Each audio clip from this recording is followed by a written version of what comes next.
मधुमक्खी पालन या एपीकल्चर का एक महत्वपूर्ण पहलू मधुमक्खी का सामाजिक संगठन भी है। मधुमक्खी एक बहुत ही वेल ऑर्गेनाइज्ड सोशल एनिमल है और इसकी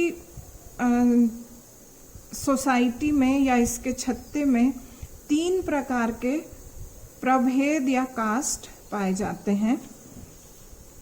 पहली कास्ट है रानी या क्वीन, दूसरा है नर या ड्रोन और तीसरा प्रभेद है श्रमिक या वर्कर्स।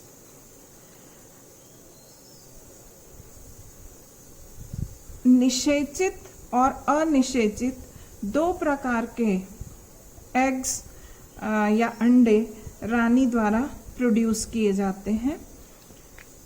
निषेचित अंडों से मादा बनती है और अनिषेचित अंडों से नर या ड्रोन बनते हैं।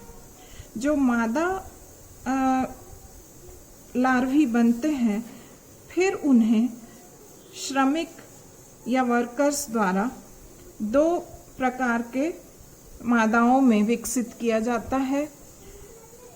एक प्रकार है रानी का और दूसरा है श्रमिक का। जिन मादा लार्वी को रॉयल जेली खिलाई जाती है वे रानी में विकसित हो जाती हैं और जिन्हें यह विशिष्ट खाद्य पदार्थ रॉयल जेली नहीं मिलता वो वर्कर्स में विकसित हो जाती हैं। पहले हम देखें रानी या क्वीन की क्या विशेषताएं हैं। ये एक पूर्ण विकसित या अच्छी तरह विकसित मादा है। इसकी ओवरीज अति विकसित होती हैं, बाकी इंटरनल ऑर्गन्स बहुत ज़्यादा विकसित नहीं होते।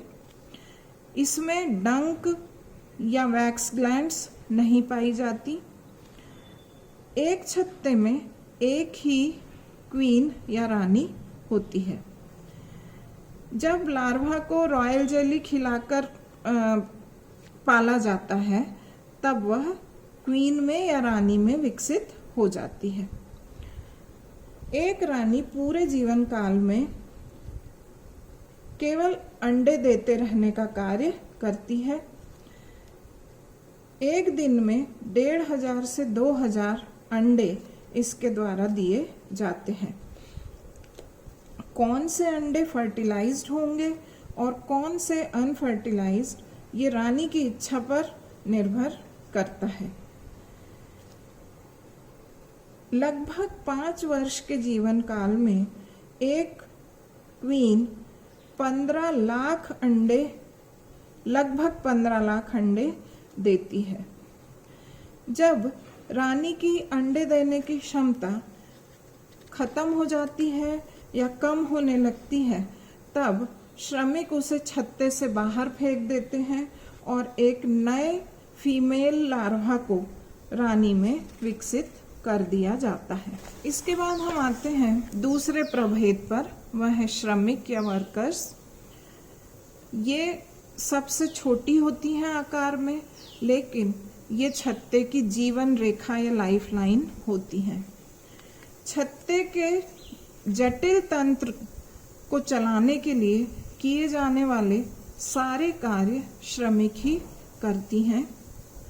जैसे निषेचित एवं अनिषेचित अंडों को अलग अलग प्रकार के कक्षों या सेल्स में रखना, अंडे से वयस्क तक की विकास प्रक्रिया के सभी चरणों को अच्छी तरह पूरा करना, जिसमें कि आवश्यकता अनुसार लार्वा को भोजन उपलब्ध कराना, उसे पानी उपलब्ध कराना, ब्रूड की रक्षा करना, छत्ते को वेंटिलेटेड रखना, ये सब कार्य इन श्रमिकों के होते हैं। इनके शरीर में इन सभी विभिन्न कार्यों को करने के लिए अलग अलग प्रकार के अनुकूलन पाए जाते हैं, जैसे फूलों के रस चूसने के लिए इनमें प्रोबॉसिस होता है। लंबी उड़ानें भरने के लिए मजबूत पंख पाए जाते हैं। पराग जमा करके लाने के लिए इनके पैरों में पॉलन बास्केट पाए जाते हैं। रक्षा का कार्य करने के लिए डंक बहुत मजबूत होते हैं। छत्ता बनाने के लिए इनमें मोम ग्रंथियां पाई जाती हैं। इस प्रकार श्रमिक मक्खियां विभिन्न कार्य करती हैं और उस हिसाब से इनमें डिवीजन ऑफ लेबर या कार्य विभाजन होता है।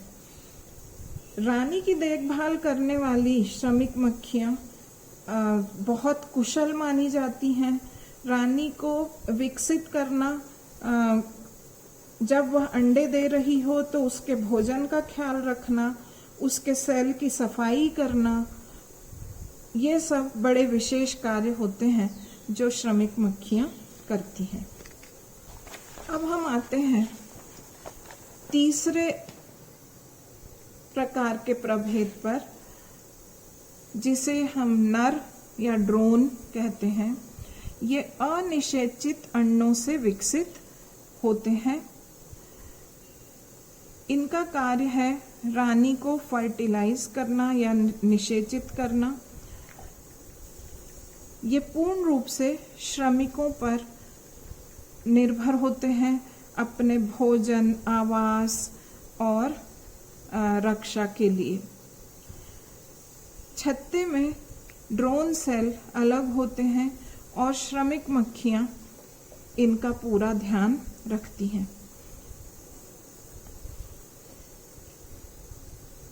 ड्रोन्स का कार्य पूरा हो जाने, अर्थात रानी मक्खी को एक सीजन में निषेचित कर देने के बाद इनका कार्य पूरा हो जाता है और अक्सर ही ड्रोन्स को श्रमिकों द्वारा छत्ते के बाहर खदेड़ दिया जाता है।